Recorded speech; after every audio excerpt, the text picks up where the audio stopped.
And we are back to see what Nibbles is going to do. So Nibbles is going to use his potion so that he will have an extra turn. In that extra turn, he is going to continue his assault on this Skelebone. This time using what?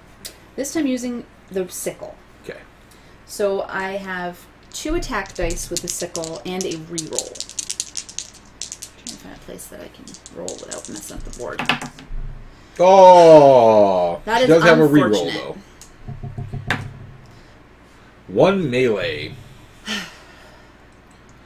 So I get 1 defense die.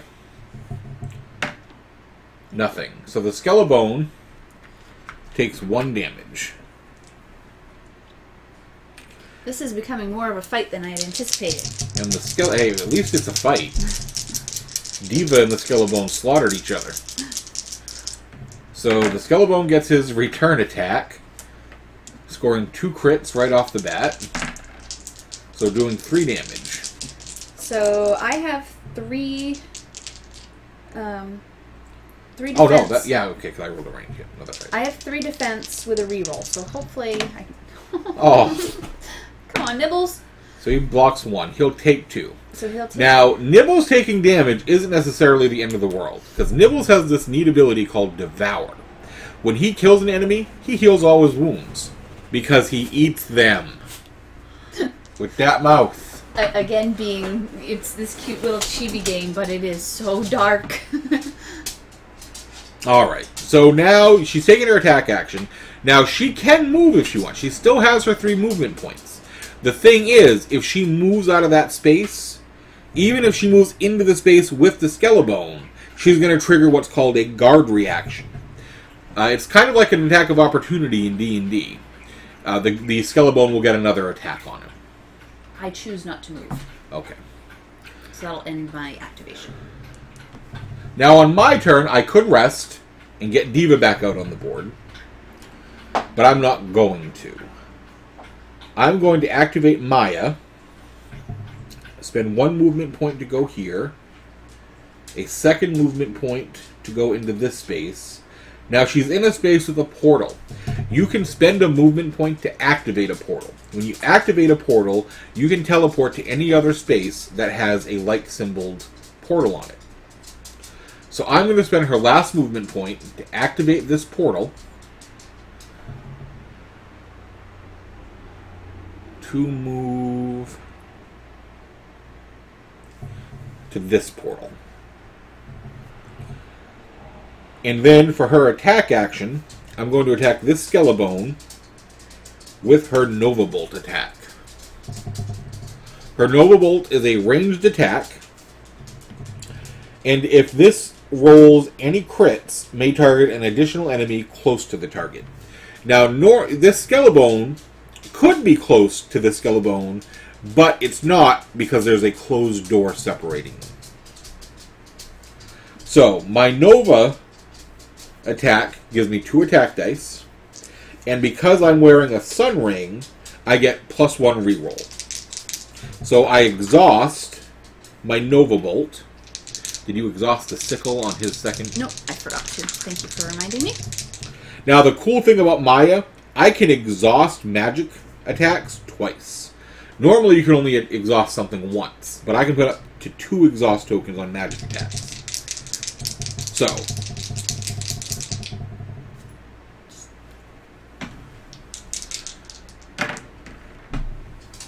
well, I'll get 2 damage.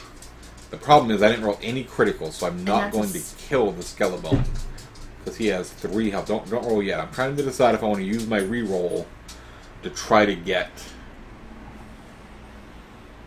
Now see, on these dice, on the 6 sides, 3 of them are melee. 1, 2, and 3. 1 side is critical, and then 2 sides are ranged. So if I re-roll this, I have a 50-50 chance. 50% chance that it'll be melee, 50% chance that it'll either be ranged or critical. I'm not going to kill him anyway, so I am going to re-roll one of these 2 dice in the hopes that I get a critical. And I don't. In fact, I lose a damage. Shoot. So now she gets... Oh. So I'll end up doing 0 damage. So he blocked 2. Now, the Skelebone gets his payback reaction.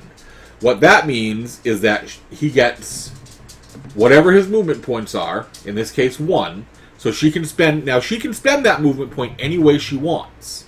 So she could move him to any one of these 3 spaces, or she could open that door, because that costs a movement point. So she can do whatever. She is in total control of the monster. She can do with it as she chooses. And something we should have explained, because this is a ranged attack, there's no range limit. The only limit on a ranged attack is you have to be able to draw an unobstructed line of sight to it. And every square has these little stars in the center. And what you do is you draw an invisible line from the center of that square to the center of the square your target's in. There's no obstructions. You can make the attack.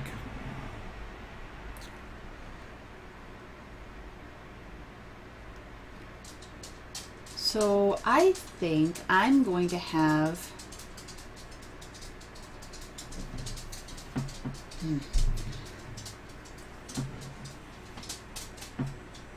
I'm going to have him move there.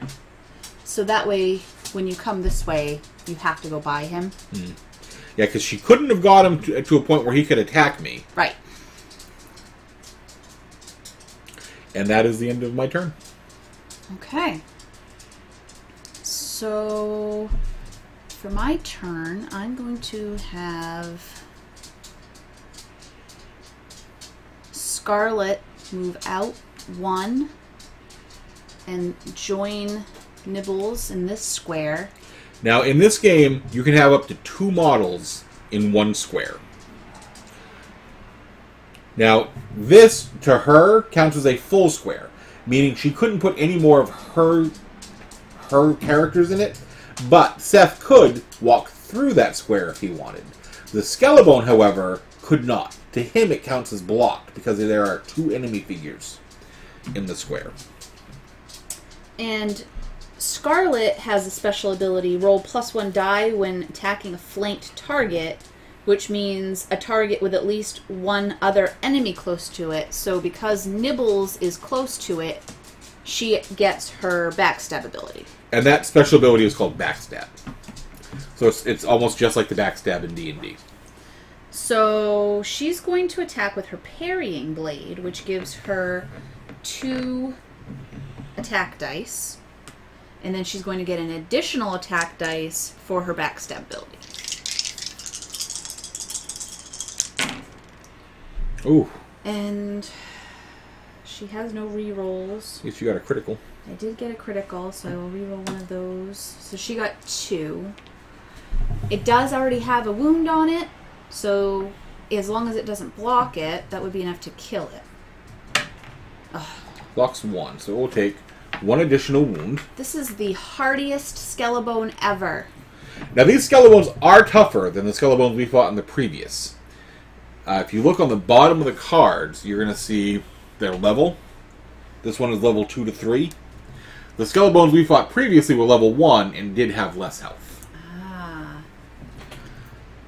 Alright, so now the Skelebone gets his return attack with 3 dice. Now, he has to attack... Whisper? What's her name? Scarlet? Scarlet. He has to attack Scarlet because Scarlet is the one who attacked him. So he couldn't take his action and attack Nibbles. So against Scarlet, we have a miss, a hit, and a critical hit. So I get to roll another die. So 3 hits on Scarlet. She has 3 innate defense, and then she gets an additional defense die for her parrying blade. Get rid of those. So she did get a critical. Woo. Ooh. So she blocked 2 of the 3. So she will take a wound. Unfortunately, because she has the Dazed and Confused, If this hero suffers at least 1 wound, she becomes dazed. And what that means is while she's dazed, she no longer gets to roll defense dice against attacks against her. Now she can become undazed by taking a rest action for her guild. Alright, and that's where we'll leave this turn. We'll go ahead and end that here, and when we come back, we will move on to... I don't even... The turns here get so fluid because you're going one right after another. We're just going to continue the game when we come back.